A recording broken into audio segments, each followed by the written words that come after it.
Добро утро с БНТ2. Аз съм Николай Дограмаджиев и вече се намирам, както обещах, на Цветна градина 27, защото тук имам среща с един ключар. Това е Светослав Стоянов. Идвам от Антим първи, до тук стигнах за 7 минути и единственото нещо, което мога да коментирам в момента е, че тук на улицата има страшно много автомобили, които са паркирали с една част от гумите си на тротуарите. Трудно могат да се разминат, въпреки че мисля, че това е еднопосочна улица. Тротуарите не са много здрави, поразбити са, може би това е причината. Тук-там са сложени самоделни колчета. 20 градуса в момента, днес ще бъде доста горещо отново. До 30-32 градуса ще стигне днес температурата, но нека да се върнем на темата, свързана с ключарството и по-скоро добро утро с БНТ2. И по-скоро с това какви мерки да вземат всички, които ни гледат. Естествено, сега идват едни отпускарски дни, които предполагам, че може да посъветвате нашите зрители. Значи това, което препоръчваме е преди всичко да се посъветват с ключари, да си направят една консултация, дали е достатъчно добро заключването, специално през отпускарския сезон, защото тогава вилнеят най-много кръците.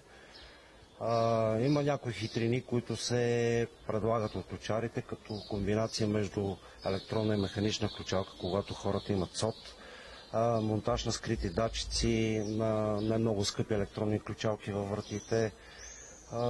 Общо взето това е като цяло, което би трябвало хората да го имат предвид, когато излизат в отпуски за по-дълго време. Така, това, което мога да предложа аз като нещо по-сериозно и по-надежно като заключване, е ключалки от този тип, които са доста надежни, да не кажа почти неразбиваеми. Точната дума не е неразбиваеми, не е отключваеми, значи всяко едно нещо се разбива.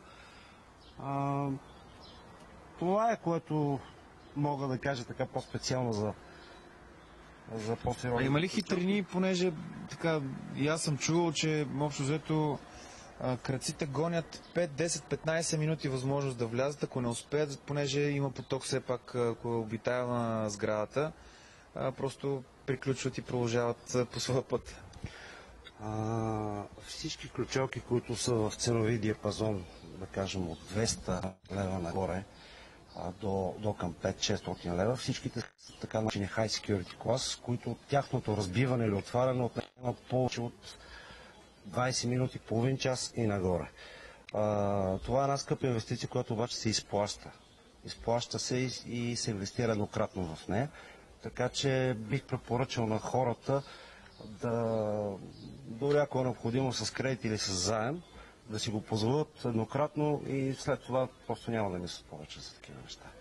А дали повечето строители инвестират в добри врати, каси, ключалки или хубаво все пак дори да си купите ново жилище, да се сложат естествено по-сериозни заключващи устройства? Значи, по принцип е задължително след като се нанасяте в ново жилище да си смените вратата и ключалките. Това е задължително.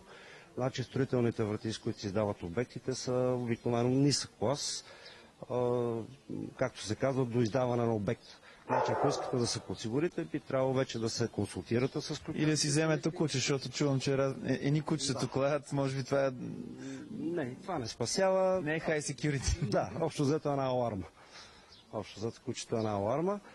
И една качествена врата с едно качествено заключване, поне между 8 и 10 години ви дава едно спокойствие, защото е хубаво периодически между 8 и 10 години да провеждате една консултация с специалист, за да ви каже дали е излезнало нещо ново, дали това, което имате вече не е започнало да се отваря и дали имаме случаи на обиди с такъв тип заключване.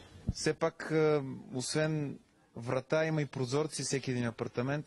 Там има ли разни хитрини, които може да... Има така наречените в момента, не мога да ви покажа, охранителни райвери. Има най-различни варианти, турски, български, италиански, които се монтират на дограмите. Специално... Не препоръчваме да си куват алуминиевата дограма, примерно с... Не, значи има си специални такива райвери, които дават една доста висока сигурност на дограмите. Общо взето, без вдигане на силен шум и без разбиване няма как да се проникне в жилището. Понеже така не, че вие сте с квартален бизнес. Тук имате доста хора, които минават. Оплакват ли се от различни случаи? Някакви неща да ни разкажете? Ежедневно се сблъскаме с такива случаи. Проникване в жилищата през ПВЦ до грами, докато хората са почиват в къщи. Имаме обири, обири и през вратите, в смисъл нахални обири с раздупчване на врати. Имаме кражба на ключове след това проникване. Общо взето това е често срещано всеки ден. Това са най-често срещаните. Да. През алуминиева дограма и проникване през вратата, докато хората почиват в къщи, когато е забравен, примерно, ключ от вътрешната страна. Затова препоръчвам винаги, когато се заключва вратата отвътре, ключът веднага да се премахва, да не остава в ключалката. А вие в къщи как сте се подсигурили? В къщи абсолютно всичко, което може да се сетите, като започнете алармена соцсистема, охранителни райвери по прозорците, high security заключване на вратата, блиндирана висок клас врата, абсолютно всичко. Моя дом, моята крепост, значи. Общо взето пълна подсигуровка. Общо взето е така, защото в един момент започва нас да ни гони параноята, като виждаме какво се случва с хората около нас, с нашите клиенти. И нямам избор, трябва да вземем някакви мерки, за да сме спокойни. И дано сме били така ценни с съветите ви, наистина да има по-малко кражби и така повече, да кажем, невъзможни ситуации, в които крадците да влязат в апартаментите на хората. Значи, моето мнение е, че за да се спре това нещо, няма да помогнат само добрите ключалки. Трябва да има една добра законова уредба, както примерно почти всички западни страни. Една ключалка среден клас, която не е въобще скъпа, говорим за ценови диапазон от 40 до 50 лева. В западните страни се счита за висок клас заключване. Реално, ако има дори следа от обир или взлом, закона след това преследва до край.